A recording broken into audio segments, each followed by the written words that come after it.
26 de enero es una fecha muy especial para los riocuartenses, teniendo en cuenta, sobre todo aquellos que hacen un ejercicio de memoria, porque sucedió hace 51 años la desaparición física de Humberto Muñaini, el Cebolla, como lo conoce el riocuartense nacido y criado.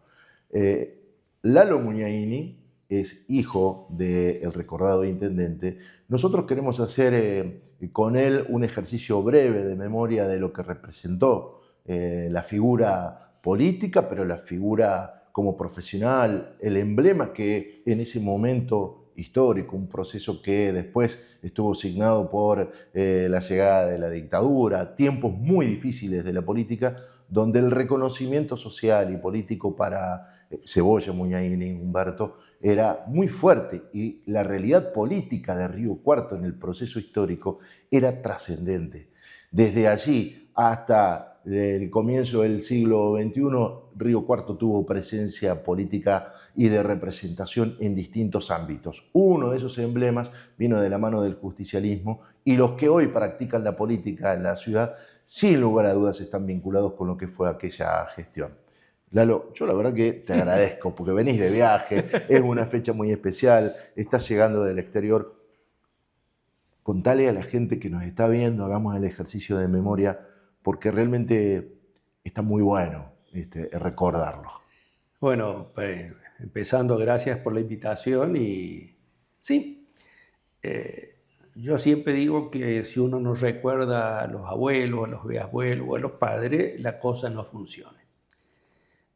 Y para mí el Cebolla no solo fue mi papá, sino fue el mejor amigo que tuve.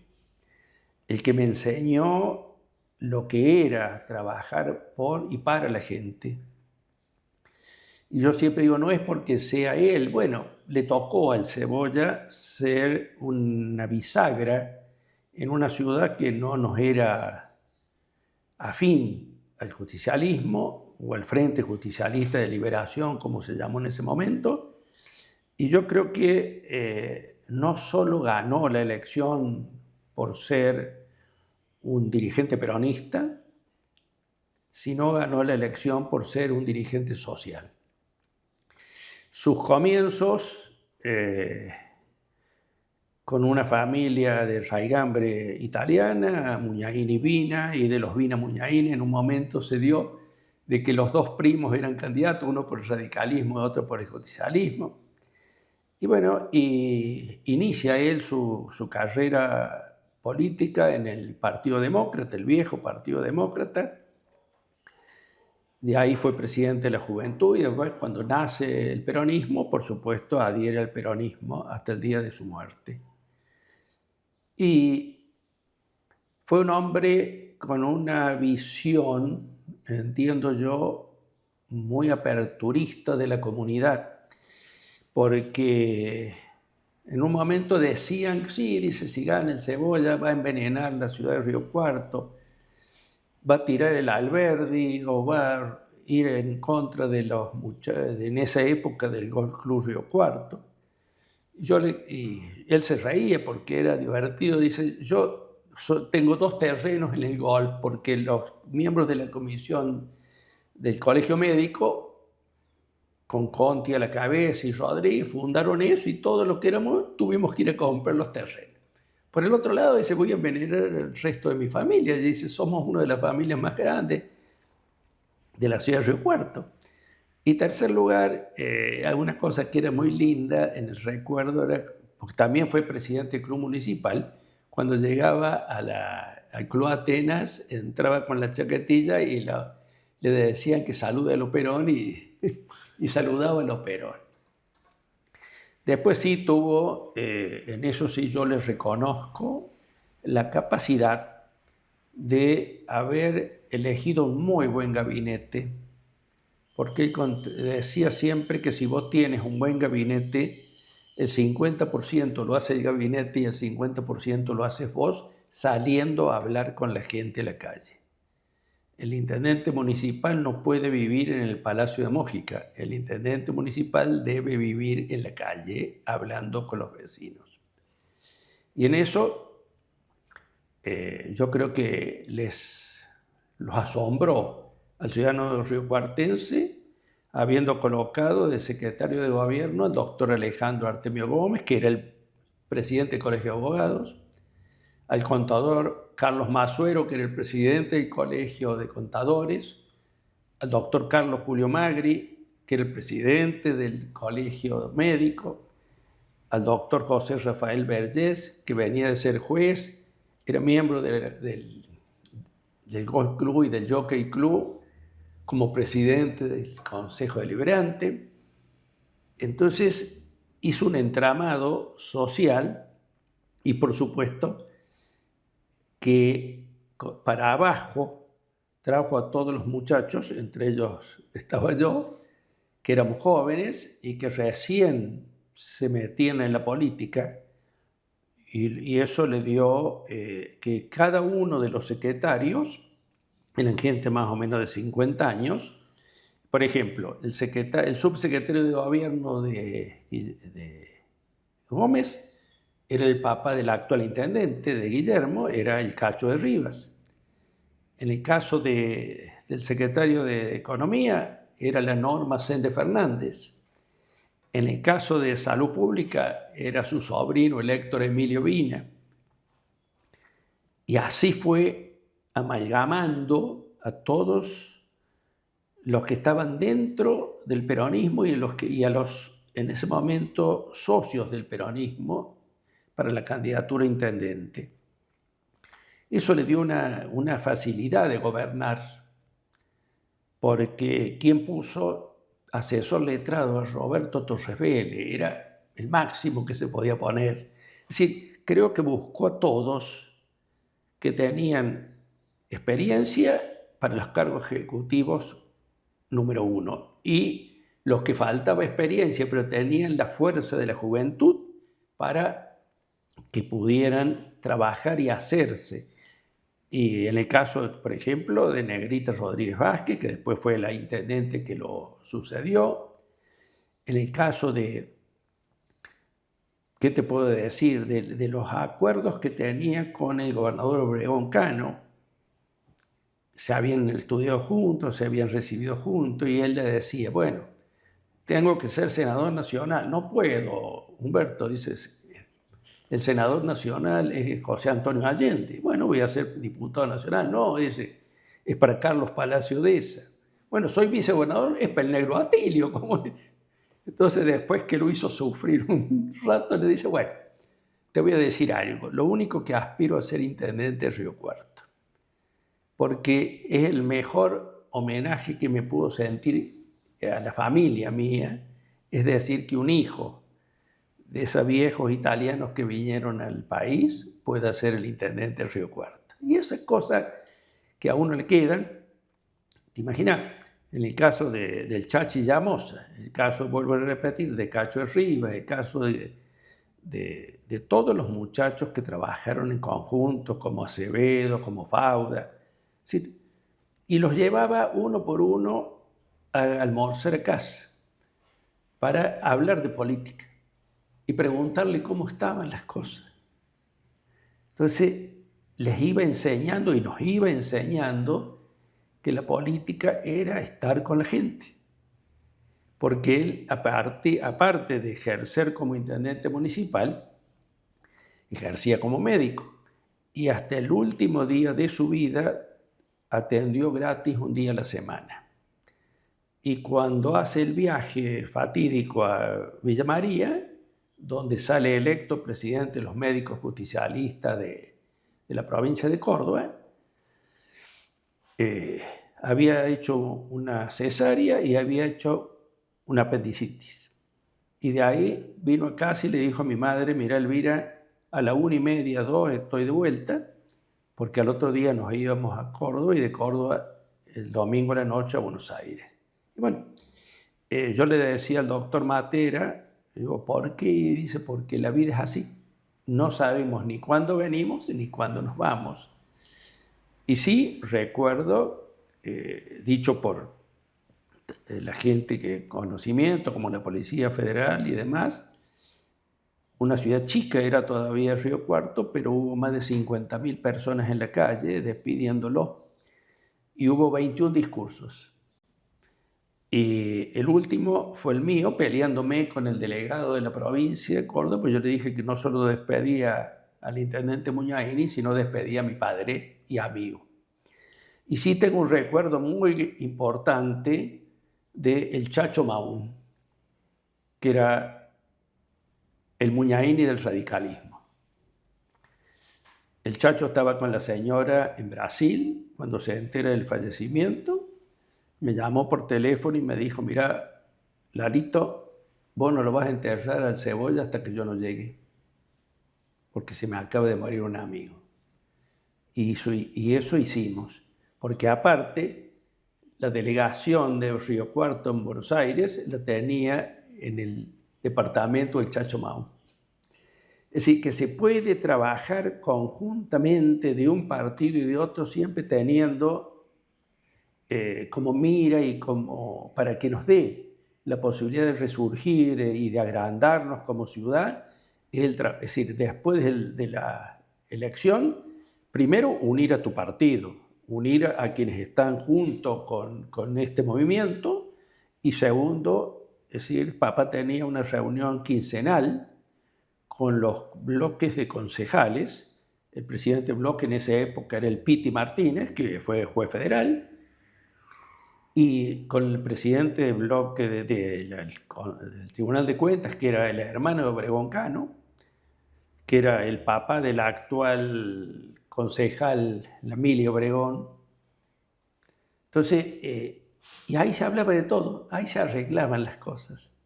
¿Sí? Eso era, juntémonos, discutamos y después vamos y aprobamos. Porque todos somos gobierno, uno en un poquito, otro en otro poco más.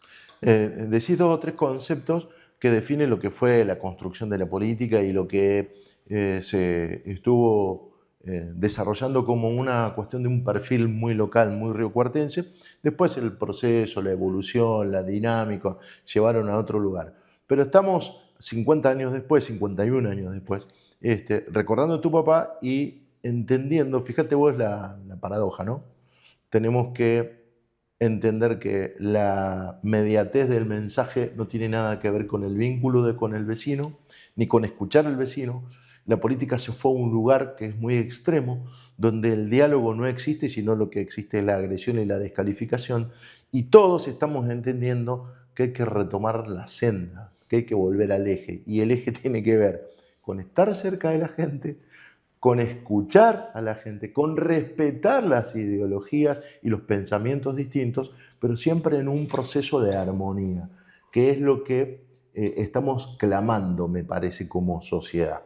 Se han dividido algunos sectores y algunos espacios, pero entiendo que todo el río vuelve, siempre vuelve a su caudal, a su cauce natural. a su cauce, y esto me parece que es lo que está sucediendo. ¿Entendés que la ciudad de Río Cuarto en todo este tiempo tuvo el reconocimiento y el agradecimiento a la figura institucional de tu viejo? Porque políticamente sí. Yo creo que sí. Estábamos un día conversando y vino José con Adriana y fuimos a dar una vuelta con José Manuel de la Sota, para los que nos ven en toda la provincia. con Adriana y mi señora, la Queca, y dimos una vuelta. Y le dijo, a ver, Queca, ¿dónde te parece que debemos hacer un puente, el lugar donde sea más cerca de las rutas para llegar al hospital? Bueno, charlamos, charlamos, viene. Tuvimos como 2 horas recorriendo todo, cuando él eligió ese lugar. Y me dice, acá voy a hacer el puente más importante de la provincia de Córdoba y no sé si del país. Digo, qué suerte. Como buen riocuartense, le vas a dar un muy buen puente a Río Cuarto. ¿Sabes qué nombre le voy a poner? Y no. Se va a llamar Intendente Humberto Julio Muñaini. Lo que no le pudimos hacer, el homenaje en vida, se lo tenemos que hacer ahora. Y para que las generaciones que vengan sepan que ha habido gente que ha trabajado por y para la ciudad. Por supuesto, después antes, en el tiempo, Negrita Rodríguez Vázquez, cuando papá inició con el Piletón, que fue una obra que hizo con la comunidad. La municipalidad no le costó un centavo. La comunidad puso la plata y la municipalidad puso el trabajo. Le pusieron intendente Muñaini. Y después, otra persona que para mí fue un hermano de la vida, que se llamó Miguel Ángel Abella, el Chicharra, cuya esposa y la mía eran compañeros de colegio de jardín a quinto año, es decir, nosotros teníamos una amistad y vivíamos a la vuelta. Entonces, Chicharra dijo, le vamos a rendir un homenaje al Cebolla. Pues dije, joder, no, sí. Así que vamos a elegir, no puedo decir cuál era la calle que Chicharra había elegido, porque bueno, ya pasó el tiempo. Me dice, andate y da una vuelta por la ciudad y a ver qué lugar te parece bien. Entonces fuimos ahí en Sobremonte hacia la izquierda. ¿Por qué? Porque está el Club Atenas, que era el Club de sus Amores, y porque estaba la quinta de los Muñaini, en la Buena Vista. Entonces lo invitamos a cenar a Miguel. Digo, tengo dos cosas. Tengo elegida la calle que se va a llamar Intendente Muñaini y tengo elegida la calle que se va a llamar Jaime Gil. Pero Jaime, vos sabés. Digo, la señora de Jaime Gil y la Elvira son íntimas amigas. O le ponemos Avenida Jaime Gil a la derecha y Avenida Muñaini a la izquierda, o no le ponemos a ninguna calle el nombre de Muñaini. Anda al Partido Radical y que te lo aprueben. Por supuesto, teníamos el Popillo Veras, teníamos gente muy, muy buena. Y así salió. Una avenida se llama Gil y otra Muñaini. ¿Por qué? Porque cuando estaba uno en el gobierno, el otro lo apoyaba. Es decir, vuelvo a repetir, lo único que podemos dar ya las personas mayores que hemos pasado por este mundo y hemos trabajado dentro de lo que se puede en beneficio de la comunidad organizada, es que pasado la elección, el peronismo en este caso, que somos gobierno en la provincia y en la municipalidad, es llamar a todos los grupos que pueda haber o a todos los compañeros y compañeras que ya no han dejado de trabajar, especialmente los compañeros y compañeras de los barrios, que son los que más conocen la situación de lo que, porque un compañero acá donde estás vos, conoce la idiosincrasia y todo lo que le pasa a raíz de las 4 manzanas. Eso deben hacer las autoridades, y las autoridades políticas y las autoridades partidarias. Unámonos para poder salir adelante y que podamos escuchar a la voz del pueblo, que es la voz de Dios. Queremos, como dices vos, queremos que se unan, pero que se unan por y no para. Yo creo que con eso, ahí sí les recordaremos no solo a Muñaini, no solo a Obregón Cano, no solo al general Perón, escucharemos a todos y tenemos que volver a leer lo que ellos hicieron. Si vos a tus hijos o a tus nietos no le enseñás qué hizo el abuelo, qué hizo el bisabuelo, cómo actuaron los padres, parece que hubieras venido que todo empieza hoy. Y hoy. Y no empieza hoy, ya pasó el hoy. Entonces yo creo que eso es la base fundamental, es la unión. Y en este caso, volviendo a nuestro partido, es la unión del peronismo en su conjunto. Nosotros no podemos dar el lujo de tener disgustos fabricados por nosotros.